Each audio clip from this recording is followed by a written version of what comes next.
right? They need some physical, sure. big physical damage for that lane. And the Granger! First ever Granger pick for Innocent too. I mean, not only the Joy, but the Granger as well. I like it. Big lane bully. Led by Sigibum, usually really doesn't go that much off meta, and he's sticking with the Bruno, but for Innocent, he's immediately showing us the Granger as early as the first game. So we'll see how this goes for both of these teams, because if you were to ask me, looking at their draft as early as now, I think SRG were able to plan things out really well. They were able to set up a lot of gap closers in their lineup, and if ever they do be successful enough to overwhelm S2G with all those gap closers, Innocent from afar, he could just do all the free hits and he could just damage the members of S2G from afar. Absolutely, man. So much poke, really, with the Desenada, with the Rhapsody, the new changes here. And as a gold lane, we've actually had a lot of discussions on the Granger pick itself. You know, does it do better in the jungle? Does it do better in the gold lane? And I think most of us actually agree that it does do better in the gold lane. You get free farm, you get a lot of gold in the start, and it helps with the stacks. But Innocent, he actually goes for Purify. So this is also, I think, something that we can talk about for the Granger. You are pretty elusive with it. You're actually quite slippery with the new Granger. You actually dash quite well. So the Purify is a really good choice for Innocent to just escape from the CC that S2G can provide towards them. Yep, and I'm eager to know and how he decided to go for his emblem builds. We're seeing the Impure Rage as well, and all you know is that if you don't really rely on mana, you get that additional passive returned on your HP instead. So you get to see an additional layer of sustainability perhaps for Innocent by the time he really wants to, or if S2G even attempts to go for him in the early stages of the game. But Selangor Red Giants, it does seem like they're actually preventing this brute force playstyle come out from S2G. We know for a fact that it's one of their specialties. They really want to force things out early on, but it's SRG! Sky's really dashing forward. That's a good Terrify and a taunt down onto Begin. Cram walks up with the Terrify as well. Oh, Cram still able to get some damage down, but Begin still escapes with the Flicker. Great setup though for SRG. Stormy dives in the mid lane, gets the first blood under the tier 1, and that should be turtle number 1 for free. Seriously, he didn't let him go. They needed to get that pick off. So S2G, right now, they're absolutely unable to contest for this turtle. And we're expecting that this is more of a rotation received from their side. It's an XP lane, which is more active in the early stages. But Kagu, he keeps to be the next target. And Stormy, though, he gets traded as well. That's an I'm offended over to Yums too. I don't know about that trade now. Cram's gonna be walking forward. Kazoo dashes forward, gets the kill, and Cram going with the Blaze round, gets frozen up, and gets CC down. SRG overextending after the turtle fight. And I think that's one thing you really need to consider if you are SRG, because early on, I wouldn't doubt that they were already taking hold of the lead. They couldn't even, or S2G couldn't even pay much attention to Innocent or the other lanes. Cram, he could just freely rotate out of the XP lane and actively participate in the first few skirmishes we've seen. But this might actually backfire if they do not manage things well. S2G, if we were talking about SRG's ability to close the gap, S2G can do the same. They have high mobility heroes, and speaking of closing gaps, that's the Flicker forced out for Karam. Yep, already a big resource burnt out there. 50 seconds for the turtle, so they have that resource already burnt out. It's great to deny those crazy engages. Lunar walks up, gets the I'm offended. It's a bit more poke over to Cram, who will just sustain back up on the Khalid. Here though for S2G, it really seems like early on, maybe they didn't have those ultimates to fight with, but turtle number 2 onwards, they should have these big ults that you were talking about. Yep. Frigid Glacier for Begin. There's also a risk that Stormy takes it though. He's in the bush, gets the I'm offended over to Lunar. Now also Raging Sandstorm, great flicker for Lunar. Skies walks in, and Frigid Glacier will be able to stun him up. Skies brought back into the turret, poke down as well by Begin. And both teams will decide to disengage. 18 seconds for the turtle to spawn in the game. There's a team fight that happened once again right before this turtle that we were talking about. And S2G ESPORTS, it seemed like they really were able to adjust on the fly. They're taking things a little bit more slow because they know that either way, the most important aspects of their lineup, it's not really being noticed here by SRG as of now. Really, Sigibum, he's just able to take his farm, and it might be this time that we see him also take part in the action. Good retreat from Kazoo, good disengage from S2G. They know that SRG have a lot of CC, so they just go for the objective and bounce. Yep. Right now though, this might be the point where S2G gradually focus on the things they want to build up on, which is really Sigibum, because at this point, if they really want to be more active in terms of the team fights and they really want to be more confident, then it might just be time that they really need to include their damage dealers. Because even though SRG, they've been really aggressive in the first few portions of the game, we saw how S2G is able to deny them of that. They're able to like interrupt these aggressive plays coming in from Selangor Giants whenever Lunar is part, whenever Begin uses a beautiful timing of the Frigid Glacier. So they really just need to complement it with enough damage and they get higher chances of turning things around. There's just so much stakes here, you know, at play in the Land of Dawn currently. SRG playing in their hometown, trying to complete that golden road for S2G, trying to prove the world wrong that them winning MTC was a fluke. I think a lot of people still have that in their minds, you know, thinking that Fednar is the better team from Turkey. So far, they're going toe-to-toe against probably one of the world's best here, and it's all with, like you said, Siggy Boom, getting the boom in him. Once he gets those item power spikes, it's going to be massive. This Bruno, there's a reason it was so heavily prioed in the Swiss, or sorry, in the wildcard, and all the way, I would say, even in ranked games, right? So easy to execute, and you can see the S2G at this point, they're really just stopping SRG's way to try to take turrets and snowball. I agree, because this is the usual kind of Bruno gameplay you really witness, right? But wait, before that, speaking of the Bruno, Siggy Boom. Yep, this is all good for Siggy Boom. He wants to go for those fights there. Has the Haas Claws, I believe. That's why he's able to sustain back up. And Turtle's going to be spawning up top. SRG tried to get Prio in the bottom lane, and now they're rotating. Yep, but Pagu, you know, this roamer for S2G, the moment he came in, he really brought a lot of changes to S2G in the way they play their games, in the way they really adjust and explore some new strategies. We know them to only stick for the 4 Protect 1 strategy before, but now we're seeing how they can really just adjust on the fly, but Begin! Passive already procced in. Begin will be able to flicker out, but again, big resource spent already. Cram will have the flicker too. That's another from Innocent, just trying to read out some of the positions from S2G. Cram fuels back up. Now Lunar, though, he goes in and wants some more! Right, I'm offended, and that's Raging Sandstorm. The catches Begin in the back. Will be caught. Popped in Frigid Glacier earlier. Lunar's still there, and it's going to be free hitting for Siggy Boom into there. Kazoo with the dive. Sky's taken down. Innocent still kiting away as Kazoo goes in. Yum's isolated from the rest of the team, and Kazoo will double kill his way into a Turtle Prio. Stormy with a Terrify onto the midst of it all. Going for the guiding whip, but gets boomed down by Mr. Siggy Boom. And Pagu, Innocent will be forced back on this Granger, and it's a win for S2G. You would think that would have already worked for the Selangor Red Giants, but S2G, Lunar decided to pick a fight at the exact same time. They also had the resources, they had proper counter-engage. Yums was also there, he was able to zone out enough members here from S2G Esports, but they seemed like they were just prepared to take on the fight that sustained. You can actually feel it from S2G, and it's not just that, it seems like they're able to capitalize a lot more on their innate mobility. It's so crazy. We were talking about the range for Innocent too, but what he makes up for in range, I think he lacks damage. Innocent hasn't really been able to put on the damage onto S2G. Maybe this Granger pick was just not that good against healing. I feel like the Mathilda has really been able to seem like we're just going to get back into the game again. S2G are in the lead. SRG. Do they have the late game power to actually play through these team fights? Yep, they have a lot of AoE, if it's just that. But then you really have to see some extra work come in here from Sekais as well as Innocent. So would Sekais be reliable enough to deal with those heroes from S2G, which may be a little bit more hard to reach? And could Innocent deal enough damage for those heroes from S2G who are within reach, who will be like covered here and, I don't know, being like in the front lines whenever there's a team fight that happens later on? Because as we're seeing it right now, SRG, they're still able to take the trades nonetheless, and maybe it's this point in time where Sekai begins saying that, oh, maybe we should be a little bit more careful and look for the trades for the meantime. Yeah, that's the advantage that SRG definitely have with the Joy compared to the Suyo, who's really, I would say, better than neutral objectives, but when it comes to split pushing, it's going to be tough for S2G to actually send people down below.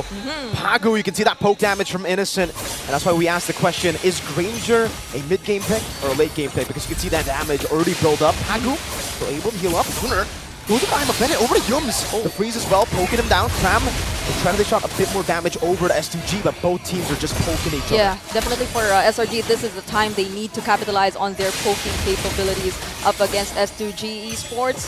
We don't see as much sustain or in terms of like the tanky heroes from S2G as compared to SRG, so they definitely can take advantage of that. But once S2G decides for a commit, though that's the I am offended already used here, then SRG, they really need to be careful. But as we're seeing it right now, they're slowly getting hold of what to do during this Lord dance. You can see the poking game that we were mentioning in the early game for Innocent. It's happening here in the mid game. It's Yasumai the Stormy gets an I'm offended over to 2. Innocent guns him down. The combo in the back is a raging sandstorm and an AOG.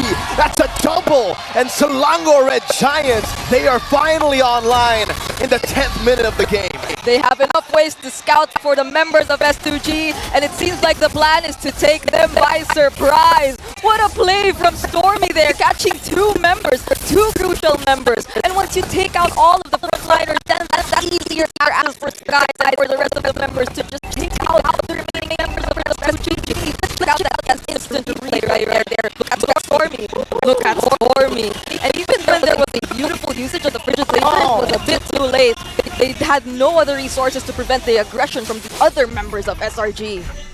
There you go. That's SRG. Or is that the first few minutes? Man, SRG, we were talking about it, the targeting was not it. And then they just had to adapt in on the go, right? They just had to, I would say, yeah, adapt and get used to the pressure they're feeling here in as the hosts. And they're here with it. It's a Lord in the mid lane charging down as a holy defense already procced in. SRG utilizing Innocent's range. Wow. Poke them down. Lunar's half HP. The defense is still good. They are able to get rid of it.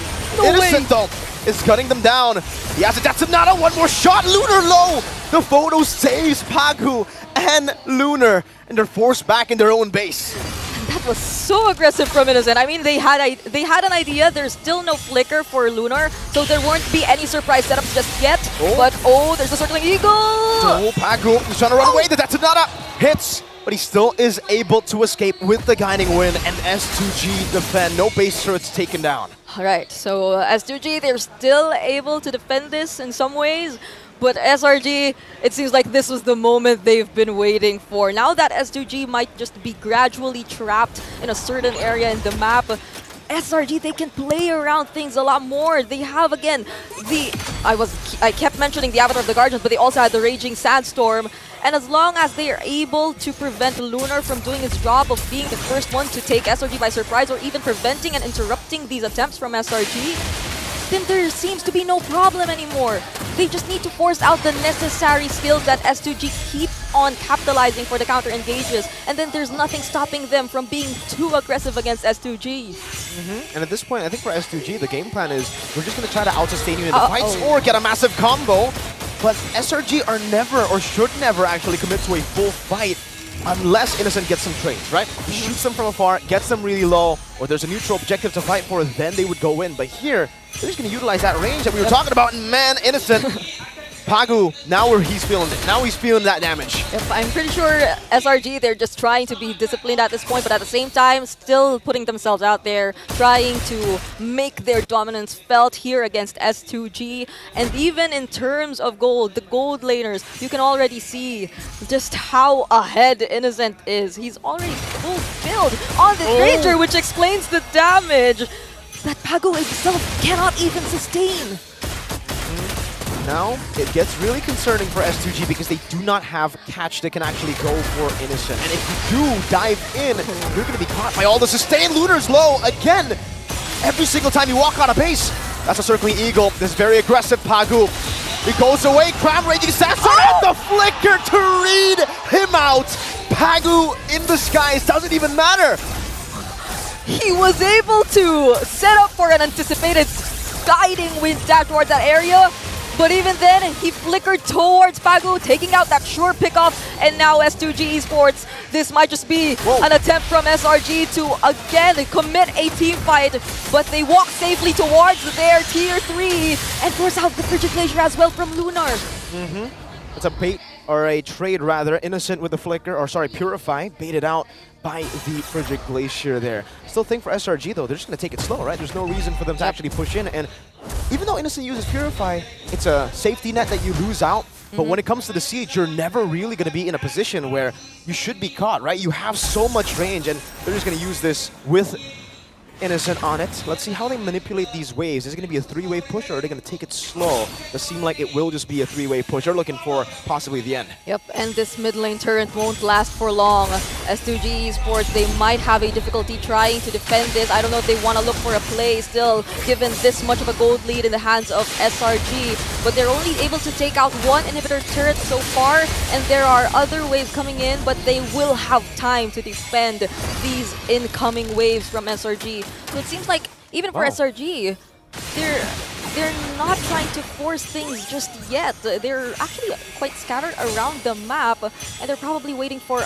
more information regarding S2G. They do not want to force team fights in areas where S2G might have higher chances of turning things around, but uses the Avatar of the Guardians to get away, and oh no! Yeah, Sky is overextending, but it becomes a pretty good trade, in my opinion, right? Despite Sky's getting taken down, he did get a few hits there, and it's a base turret in the bottom lane, which is a far lane. There are no objectives for the next 30 seconds, so S2G getting the kill, trading it for a turret is actually worth it for SRG. Yep.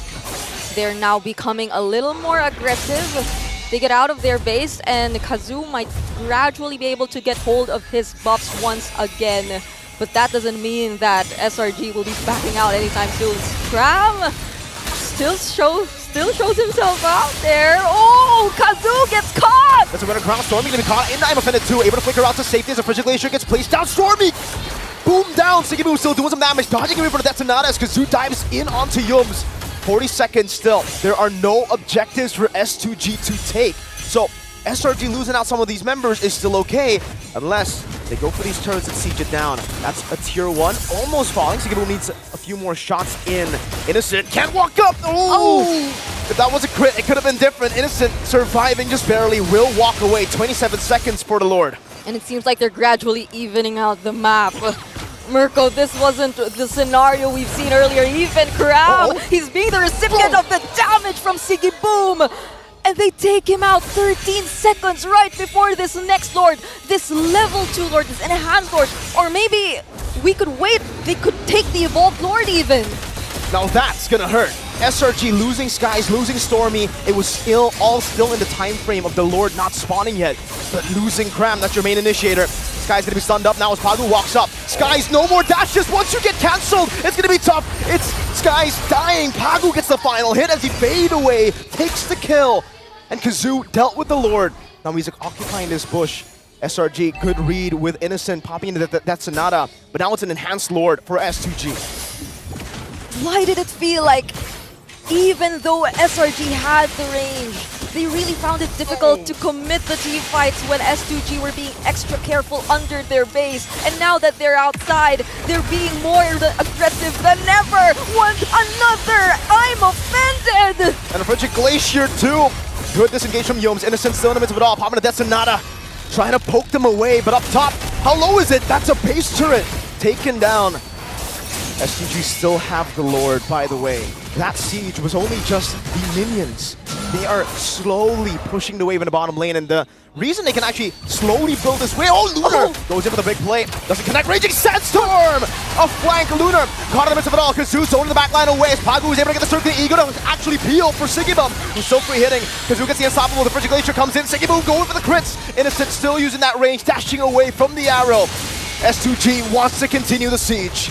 That was a beautiful attempt from Crown, but S2G, they were prepared. Kazoo blocking the other members of SRG from joining the team fight, and now they're still together with their Lord. They will be able to take out all the remaining inhibitor turrets, and could this be it for SRG? Oh, the snipe down from Kazoo! Innocent forced back into the base! A massive...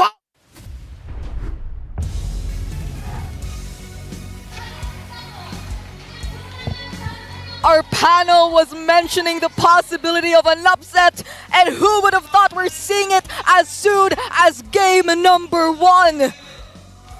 This is S2G, this is SRG, and we knew we were starting the day strong, but this strong?